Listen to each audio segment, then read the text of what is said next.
Bantu banje reka nogere po ikaze hano kuri The Muri Talk Sports, aho tugiye kuzenguruka iburayi kabisa, tugende tureba amatransferi ari kugenda ahavugwa n'amatransferi yamaze kuba completed cyangwa se amatransferi yarangiye kabisa. Reka tugere hara mu gihugu cy'Ubwongereza, hari amatransferi menshi cyane. Turagaruka mu ikipe ya Chelsea, turagaruka mu ikipe ya Real Madrid, turagaruka mu ikipe ya FC Barcelona, tujye muri Premier League kabisa, tugende mu ikipe ya Chelsea, tujye mu ikipe ya Liverpool, tumanuke tugere mu ikipe ya Arsenal, za Tottenham nuko na zamani zaraguze. Amakipe ari kugenda yiyubaka yitegura umwaka utaha w'imikino kabisa.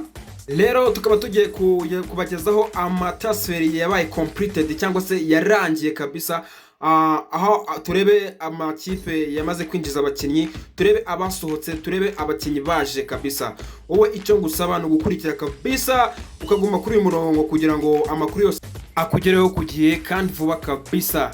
Rero mu matransferi menshi baraminiye mari bashobora gukonveka William akajya muri ikipe ya FC Barcelona, birimo bagenda bivugwa. Amakipe nka za Chelsea zirimo ziragenda zikora amatransferi menshi cyane kabisa, kugira ngo barebe ko bazahatana muri season itaha y'imikino kabisa. Arsenal irimo iragenda irekura abakinnyi bamwe na bamwe kabisa. Man U irimo iragenda isinyisha ba Matthias Cunha kuva mu ikipe ya Wolves kabisa. Ni byinshi cyane kabisa. Wowe cyo gusaba ni gukora subscribe kugira ngo tubane umunsi ku wundi kabisa.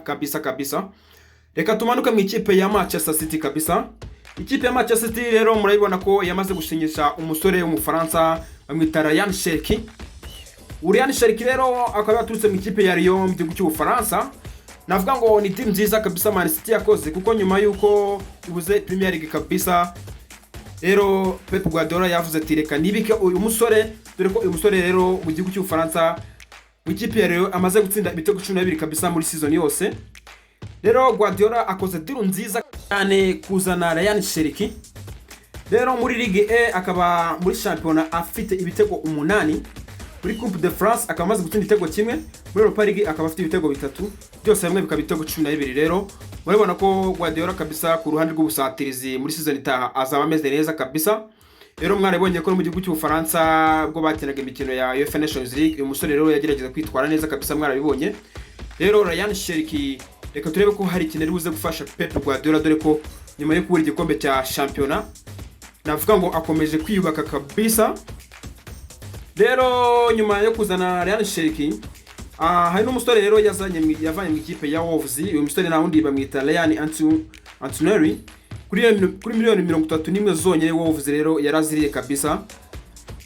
Pep Guardiola aravuga ati reka nzane uyu musore ndeko hari ikintu yaza kumfasha, reka tureko hari ikintu ari buze gufata Man City kabisa muri iyi season.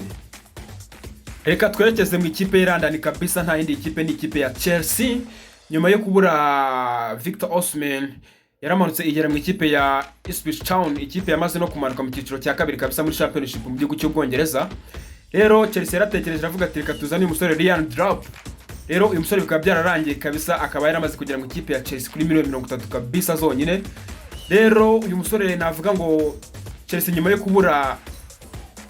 kubura Victor Osimhen baravuze ati reka tuzane Ryan Drop, hari ikintu yaza gufasha mu busatirizi mu ikipe ya Chelsea, dore ko umusore w'umunyasenegal Jackson akomeze kugenda arata ibitego byinshi. Baravuze ati reka tuzane Ryan Drop, dore ko yaza kompetana Jackson, dore ko wenda muri bo babiri hazavamo umwe muzima. Rero Enzo Maresca aravuga ati reka muzane, wenda hari ikintu yaza gucalenginga Nicolas Jackson, dore ko Nicolas Jackson nawe imibare itari kugenda iba mwiza mu ikipe ya Chelsea. Rero ntago ari uwo nguwo gusa, rero yaragiye igera mu ikipe ya Palmeiras, iravuga ati reka tuzane umusore bita Estavio rero azajoininga ikipe ya Chelsea mu gihe ivuye mu kisi cya Macreb. Navuga ngo ikipe ya Chelsea ikomeze kwiyubaka kabisa, nubwo benshi bayibremize bavuga ngo yasohoye amafaranga menshi, ariko navuga ngo ku isoko nayo yitwaye neza, imiragenda yiyubaka kabisa, igura abana.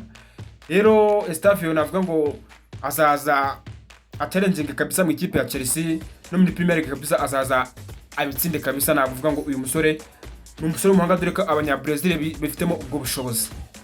Rero ntago ari ngo gusa bahise bagenda mu ikipe ya Sporting Lisbon yo mu gihugu cya Portugal, bazana umusore bita Dario Esigo kuri miliyoni 18 zonyine z'amapaundi kabisa. Uyu musore baragiye baramuzana avuga ati reka ture ko hari ikintu yaza kudufasha. Enzo Maresca rero navuga ngo transfer process rero reka tuyizere niba irashoboka kabisa, kuko iyi kipe ya Chelsea uko bigaragara ni long term project. Iyi kipe murayibona yuko irimo iragenda yubaka, yagiye itizana n'umusore bita Kendrick Payez kuri 8 kabisa. Rero reka turebe ko Chelsea iri buze kwitwara neza muri season itaha, dore ko yabonye n'imikino yo gukina imikino ya Champions League izaba imeze neza cyane. Navuga ngo abantu bayitege kabisa. Nari bagenda n'undi musore bita Mamadou Sarr guturuka muri Strasbourg kabisa kuri 12. Navuga ngo ni back nziza kabisa ikipe ya Chelsea. Harimo n'abakinnyi bagiye bagenda bagaruka kabisa. Navuga ngo ni Joe Felix mu ikipe ya Arsenal nawe kugenda byanga. Uyu musore nawe wabaye agatanje mu makipe menshi kabisa. Katire ko Chelsea iri buze guhatana season itaha kabisa. Mu ikipe ya Liverpool nabyo ni byinshi cyane kabisa. Liverpool nyuma yuko irekuye Trent Alexander-Arnold kujya mu ikipe ya Real Madrid, rero yaragiye izana umusore bita Jeremy Frimpong. Navuga ngo ni backup nziza kabisa. Ruhande kabisa navuga ngo uyu musore guturuka mu ikipe ya Leverkusen kuri 21 kabisa. Baragiye baravuga ati reka tumuzane, rero ko yaza kuziba ikiyo cya Trent Alexander-Arnold, nubwo bitaba byiza ko yaba backup ye nziza kabisa. Uyu musore rero akaba azatangira na Liverpool rero season itaha. Uyu musore rero deal ikaba imaze kuba done kabisa, byararangiye.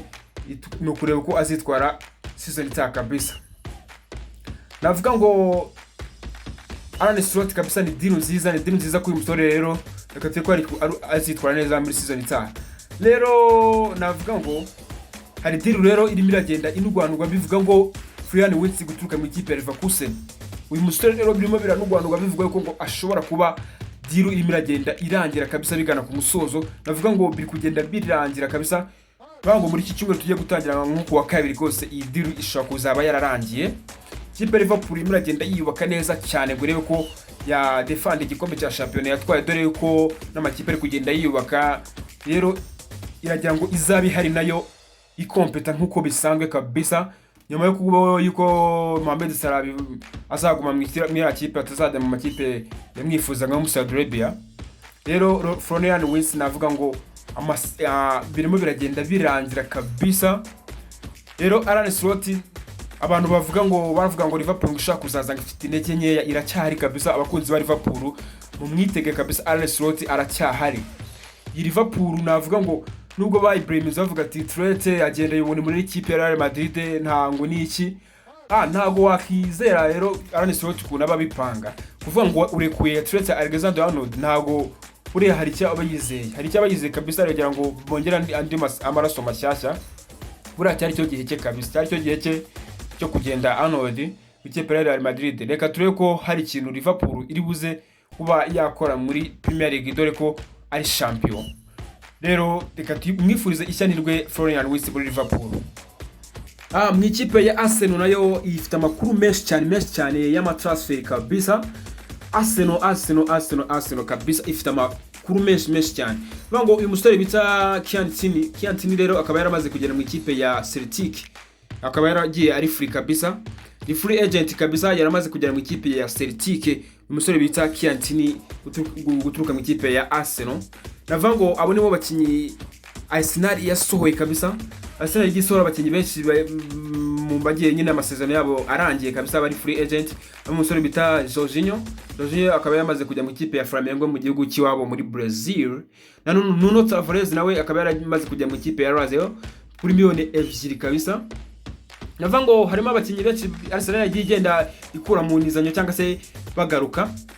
Umusore bita Fabio Vieira muramwibuka kabisa, akaba yaragarutse kabisa guturuka mu ikipe ya Porto.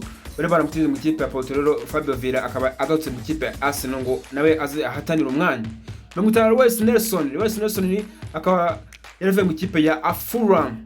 Ikipe ya Fulham rero ikaba yaramaze Arsenal ikaba yaramaze kumugarura kabisa, ngo barebe ko bagumya kukompeta kabisa, bagira ngo bagume bongere swadi kabisa. Ikipe ya Arsenal rero iravuga ati reka tumugarure tire ko hari ikintu yaza kudufasha. Navuga ngo Sambiro Konga muramwibuka kabisa. Sambiro Konga rero akaba nawe yaramaze kugaruka mu ikipe ya Arsenal guturuka mu ikipe ya Sevilla. Navuga ngo Rone ikaba yararangiye kabisa.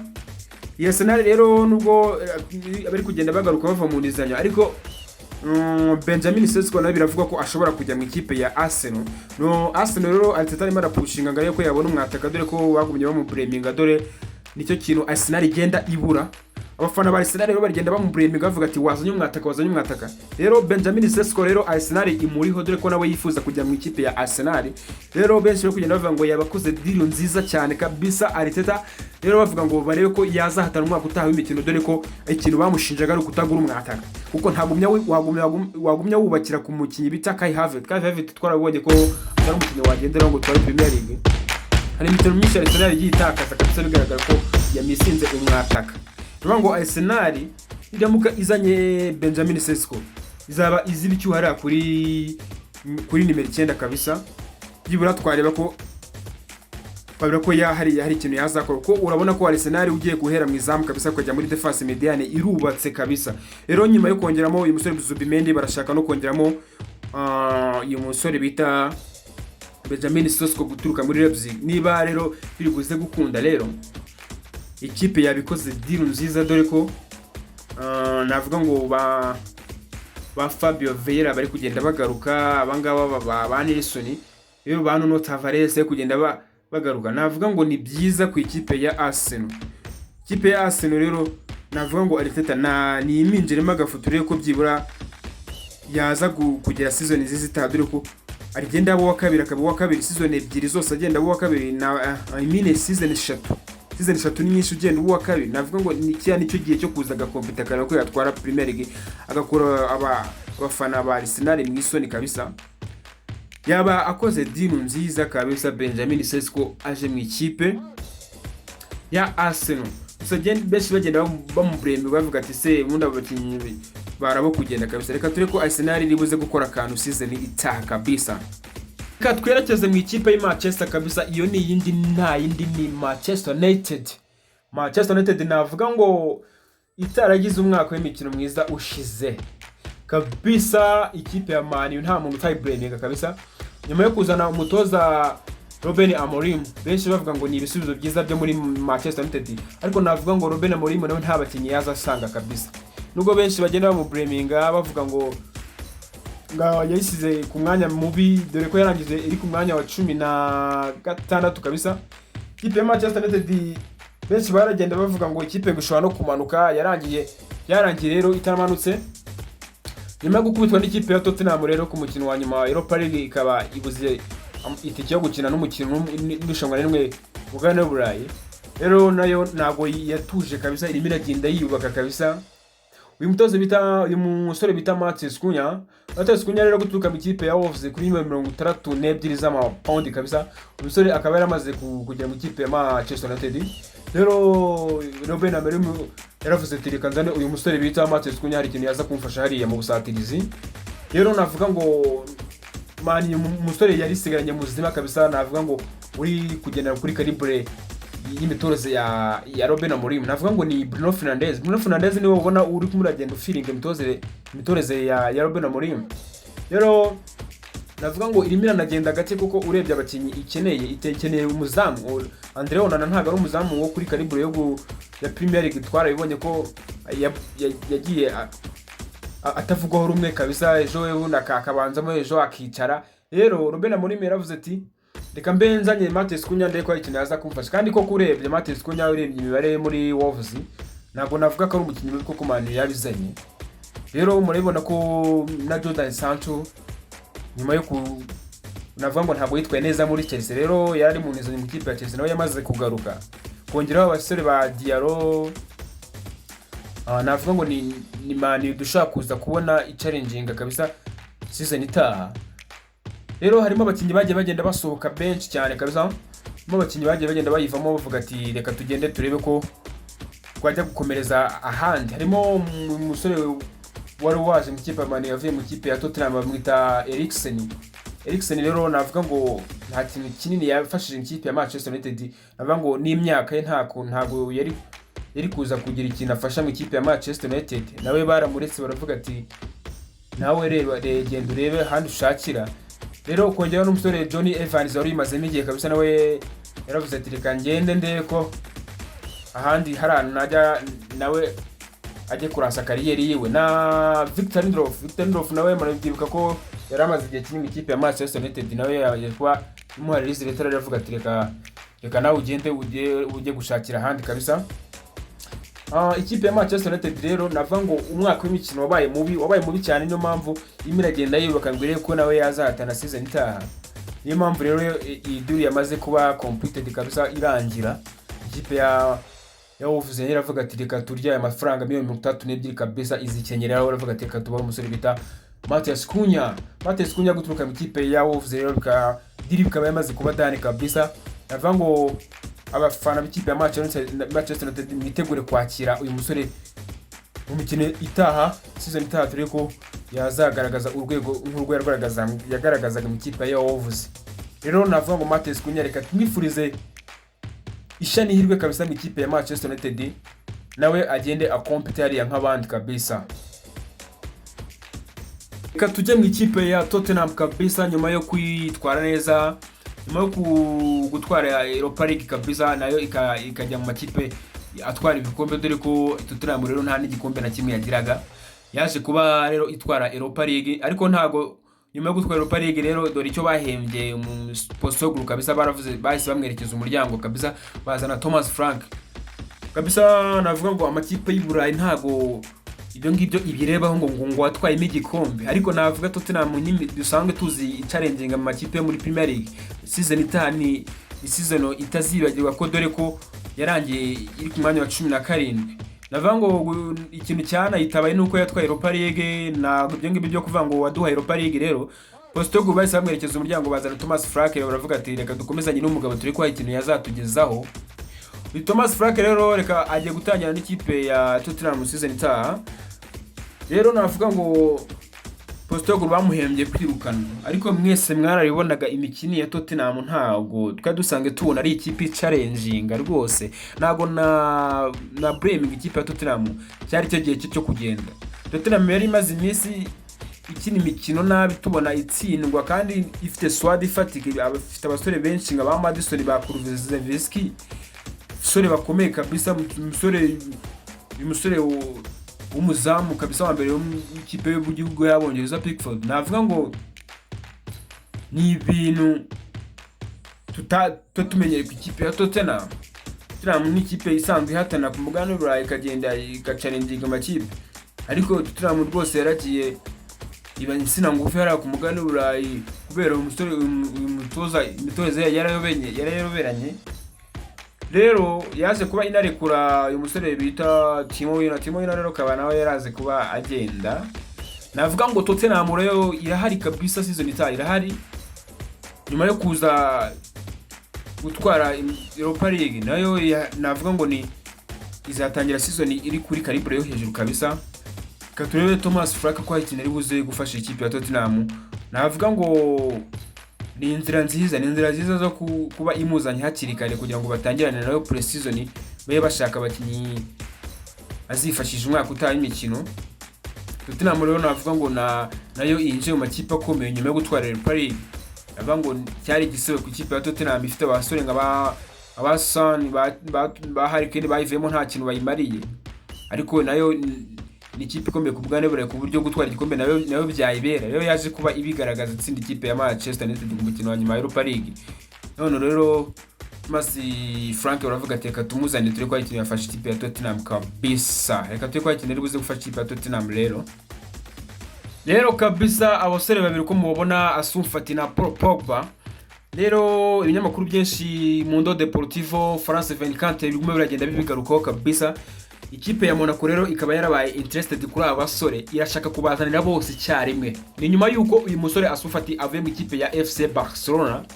Navuga ngo iyi ni impano yapfubye kabisa. Murabyibuka kera Vini na Asumfati babagereranya bavuga ati uyu musore ashobora kuba arusha na Vini, ariko nyine navuga ngo Barcelona ntago byamuhiriye mu ikipe ya FC Barcelona. Navuga ngo benshi baravugaga ngo ni umusimbura mwiza wa Lionel Messi, dore ko bahise banamuha nimero 10 mu ikipe ya FC Barcelona bikanga. Yaje kwanga bamutiza mu ikipe ya Brighton asubirayo n'ubundi biranga, ariko nyine ikipe nka FC Barcelona yaje gusanga uyu musore itazakomezanye nawe. Rero amakipe menshi arimo aragenda abashaka rero, hari muri ikipe ya Monaco irimo iragenda ishaka kwinjiza aba basore rero. Ikipe ya Monaco rero irimo irifuza abasore bombi. Paul Pogba rero nyuma yo kuva mu bihano kabisa, murabyibuka ko yari baramubaninze imyaka 4 kabisa. Rero Monaco rero birashaka kugenda kwibikaho uyu musore. Murabyibuka rero ko uyu musore nyuma yo kuva mu bihano rero agenda abureminga abantu bavuga ati bagiye bamwifurija ishyani y'irwe, bavuga ati nta muntu wigeze abinyifuriza igihe nayo ndi mu bihano, ariko nyuma yo mugo mbivuyemo nibwo mu byihuse. Rero ikipe ya Monaco irashaka kugenda kwibika uyu musore rero Paul Pogba. Navango rero nubwo bamubaninze imyaka 4, ubushobozi bwe ntabwo twabwirengagiza. Muramwibuka mu ikipe ya Manchester United, umusore wanobagezaga imari kabisa, passes ze murazibuka, yari afite nk'ama assist utapfa kubara mu ikipe ya Manchester United. Muribukira Manchester United yari irimo Pogba, ni ikipe yari imeze neza kabisa. Ni Pogba rero ubuhanga bwe ntabwo twabwibagirwa, ni umukinnyi ushaka kuguterekera baro aho wifuza. Bivuga ngo abataka baba bafite Paul Pogba ni urucabana babimariramo kabisa. Navuga ngo ikipe ya Monaco rero ni ikipe igenda izamura impano nyinshi. Navuga ngo yabaye itujeho gakeya, dore ko yakompitaga nayo nyuma yo kuzamura abasore benshi nk'aba Kylian Mbappé. Mubyibuka ko Kylian Mbappé twamubonye akina mu ikipe ya Monaco. Ikipe ya Monaco ni ikipe izamura impano nyinshi kabisa. Navuga ngo rero kugura aba basore babiri rero asufati rero ashobora kugenda hariya, benda byaranze mu gihugu cya Espagne, mu Bwongereza biranga mu ikipe ya Brighton byaranze, ariko ashobora kujya hariya mu ikipe ya Monaco bigakunda nta wamenya. Rero nawe asufati navango inama namugiye no gusohoka mu ikipe ya FC Barcelona, dore harimo abakinyi benshi bigoye ko yazabona umwanya wo gukina, ajye gushaka umwanya wo gukina kabisa mu ikipe ya Monaco. Ntabwo mu ikipe ya Monaco agiye agakora cyane, ntabwo uyu musore yabona umwanya kabisa. Rero kature ko idiru iraza gucamo, Monaco ikaba yakibikaho abasore uko ari babiri, asufati ndetse na Paul Pogba, umusore wo mu Faransa. Ndetse navuga ngo abafaransa banahombye umusore umukinnyi w'umuhanga. Murabyibuka mediane ya Blaise Matuidi na Paul Pogba ndetse na N'Golo Kante, navuga ngo yari mediane itapfa kunyurwaho n'ubonetse wese, ariko nyine kubera gufata ibintu by'ibiyobyabwenge kabisa byatumye uyu musore kariyeri ye isa n'ijya hasi. Benshi baravuga ngo ashobora no kuba yahagarika gukina umupira w'amaguru, ariko Pogba nyine bigaragara ko akunda umupira w'amaguru kabisa. Navuga ngo yanze kugira ikirenge mu cy'abandi kabisa, imyaka 4 kabisa yarayihanganiye, aravuga ati reka nanje nse kabisa ndeko nakongera goroka ku gasongero nkagarura izina ryanjye. Mabyibuka ko ubwo Mani yamuzanaga kabisa yari umukinnyi uhenze cyane, Mani yamuguze miliyoni 100 kabisa. Bashi baravuga ati nibwo babona umukinnyi uhenze, yabimburiye abandi rero mu kugurwa, dore ko yaguzwe ibifaranga byinshi cyane. Rero navuga ngo nawe navuga ngo yahombeye isi kabisa, ndetse ahombera n'ikipe y'igihugu y'Abafaransa, dore ko yifashaga cyane. Rero uyu musore navuga ngo yaba kariyeri arimo aragenda areba ukuntu yayigarura kabisa, akaza mu ikipe ya Monaco we na asufati. Ikipe ya Monaco rero navuga ngo bigenze neza koko abasore bakerekezamo, yaba ari ibintu byiza cyane, tukabongera kubona Monaco nayo ihatana ku mikino mpuzamahanga, haba mikino ya Champions League cyangwa se Europa League. Dore nawe ni Monaco ikipe nawe navuga ngo yasinziriye kabisa ga asufati. Rero tureko ko hari ikintu buze kugenda akayifasha mu gihugu cy'Ubufaransa we na Paul Pogba. Reka tujye muri Espagne kabisa. Abakunzi b'ikipe ya FC Barcelona bashobora kuzaryoherwa umwaka utaha w'imikino kabisa. Rero murabibona ko asufati ni mwe mu basore ikipe ya Liverpool, ikipe ya FC Barcelona ishaka cyane. Ikipe ya FC Barcelona rero benshi bagenda bavuga ati ikipe iramutse yibiseho Nico Williams rero guturuka mu ikipe ya Atletico Bilbao yabikoze deal nziza. Ni ibintu bije bitunguranye, dore ko ikipe ya FC Barcelona itari yigeze yifuza uyu musore. Byaje bimeze nk'ibintu bitunguranye kabisa. Murabyuka ko uyu musore amakipe menshi yagiye agenda amwifuza. Yavuzwe mu ikipe ya Real Madrid, avugwa mu ikipe ya Chelsea, avugwa muri zamaze, avugwa mu ikipe ya Arsenal kabisa. Benshi bagenda bavuga ati se ibintu rwose bibaye rwose ikipe ya FC Barcelona yabe itomboye kabisa. Navuga ngo irati yazica abantu kabisa ugiye gufata Lamine Yamal ugafata Rafinha ukongera n'uyu musore rero bamenyeranye no mu ikipe y'igihugu ya Espagne.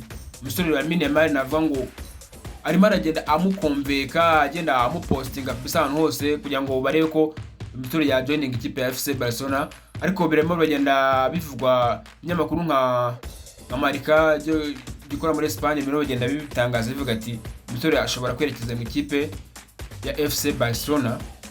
Navuga ngo umwaka utaha rero aba basore bazabumva dore ko yaba ari trio ya batatu irenze kabisa.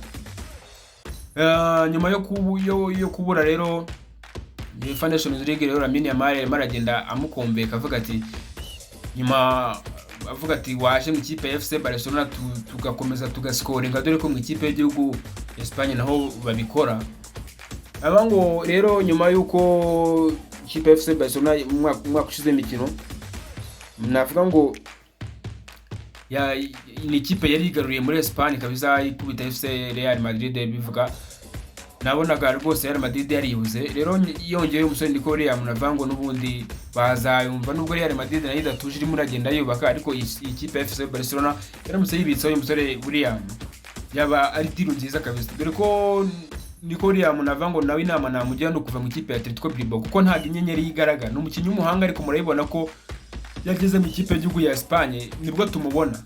Murabyuka rero ubwo yahuraga n'ikipe ya Mani muri Europa League, Mani bakubise nk'idahari, ariko nyine kubera ko benshi bari biteze bitangaza ko Nikore amashaka kuza gukora akantu, ariko nyine muri Atletico Bilbao niyo nyenyeri yonyine ihari, ariko kujya mu ikipe nka FC Barcelona navuga ngo yabasanzemo abasore b'abahanga ba Nico ba Pedri abangaba ba Rafinha ba Lamine Yamal akongeraho umwataka Robert Lewandowski, navuga ngo bascoring ibitego byinshi cyane. Rero baramutse babonye iyi mari ngo ni Nico Williams yabasanzemo na mukuru we kabisa Enoch Williams. Rero reka turi ko iyi deal rero FC Barcelona iri buze kuyijyamo igakunda, nubwo abantu benshi bari kugenda bavuga ati ashobora kuba yakerekeza amakipe mu gihugu cy'Ubwongereza, ariko navuga ngo nayo nabonye arimo arabigendamo gakeya. Nk'ikipe nka Chelsea nabonye yarakuye amaso, ikipe nka Arsenal nawe murabizi ko ari amakipe adakunda kugura abakinnyi nk'abangaba bahenze. Katwe ko ari buze kwerekeza mu ikipe ya FC Barcelona rero uyu musore Nico Williams. Rero kabisa Trent Alexander-Arnold mu ikipe ya Real Madrid rero ikaba byaranarangiye, iyi deal nayo ikaba yaramaze kuba done. Kongeraho uyu musore guturuka mu ikipe ya Bournemouth umudefenseur kabisa akakana gatoya. Navuga ngo uyu umupeti bita Hussein rero guturuka mu ikipe ya Bournemouth abagiye kureba ko yakemura ikibazo cya defenseur mu ikipe ya Real Madrid. Nyuma yuko bazanye umutoza usimbura Carlo Ancelotti rero uyu musore ngo Rodrigo yaje kuba avuga ko yishimye ku ikipe ya Real Madrid. Benshi baravugaga ati ntago yari yishimye neza season itaha, dore ko yagiye rimwe na rimwe abura umwanya wo gukina kabisa. We kuri yo ngo abayifuza gukina uriya mwanya Vini akinaho kandi biba bigoye kabisa, urabona ko yagorana ko Rodri akina uriya mwanya wa Vini. Rero byavugwa ko ashobora kutwerekeza amakipe mu gihugu cy'Ubwongereza, ikipe nka za Chelsea nazo zarakomanze, harimo amakipe menshi yagiye ashaka umusore ngo ni Rodri, ariko byaje kwanga kabisa. Uyu musore Rodrigo byaje kwanga kabisa, vuga ko we yishimye ikipe ya Real Madrid. Rero Real Madrid rero navuga ngo ntago byaba ari kugumana Rodrigo, ni umusore w'umuhanga, navuga ngo ari mu basore Real Madrid ifite. Rero nyuma yo kuzana Trent kabisa Real Madrid reka turi ko nayo iri buze guhatana de ko yari ifite ikibazo cyo kuri kabiri kabisa. Navuga ngo nyuma yo kuvurika kwa Carvajal Real Madrid yahise ijya hasi kuri nimero 2 kabisa. Nyuma rero kumukura mu ikipe ya Liverpool barimo barakomezanya mu ikipe mu kisi cy'amakreb. Reka turebe ko Trent ari buze kuba akora akantu hara mu ikipe ya Real Madrid kabisa. Reka turebe ko hari buze kuza icyuho kabisa kuri nimero 2 hara mu ikipe ya Real Madrid, nayo ikaba yakigaragaza ko umwaka wayo w'imikino utaragenze neza nyuma yuko FC Barcelona yegukanye igikombe cya shampiyona. Inayisuzwe kabisa, dore ko yanayikuzemo inshuro enye kabisa Real Madrid idakoramo. Kadure ko iri buze kuza iryana kabisa season itaha. Navuga ngo amakuru y'imikino reka tuyasubikira hangaha kabisa, amatransfer yamaze kuba done kabisa irayo ngayo. Navuga ngo tugiye kujya ku mugani bora turebe amatransfer yo kugenda havugwa. Icyo gusaba ni uko subscribe ukakanda like na share na comment kugira ngo amakuru y'imikino hano kuri Muri Talk Sport akugeraho ku gihe kandi vuba. Ndabakunda cyane, amakuru yacu nakagaruka kabisa. Imana ibarinde kandi ndabakunda cyane.